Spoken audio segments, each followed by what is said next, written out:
ako bilang estudyante ng inhenyerang panghimpapawid at pangkalawakan. Ang huni ng mga ibon at tilaok ng manok ang una kong naririnig sa umaga, habang ang malamlam na liwanag ng araw ay dahan-dahang sumisilip mula sa mga ulap. Nababalot ang buong kapaligiran ng isang mahinhing init. Ang hangin ay malamig pa at ang mga dahon ng mga puno ay dahan-dahang kumikilos, sabay sa pag-awit ng mga ibon na tila nagsisilbing mga tagapagbigay ng aliw. Ang tilaok ng manok na malakas at matining ay nagsisilbing tanda ng bagong araw na nag-uumpisa ng isang panibagong araw ng buhay at pag-asa. Nagising akong maaga, handa na muling harapin ang mga aralin at hamon ng bagong araw.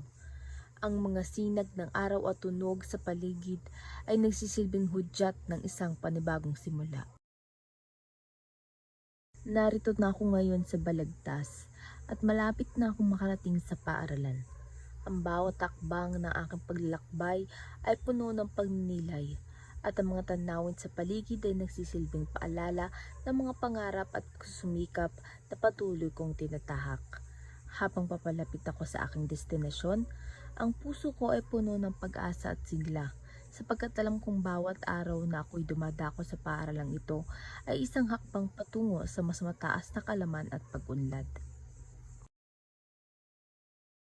Pagdating ko sa universidad, agad akong nagtungo sa silid-aklatan upang maghintay ng aking klase dahil alam kong maaga pa at may oras pa akong magpahinga at maghanda.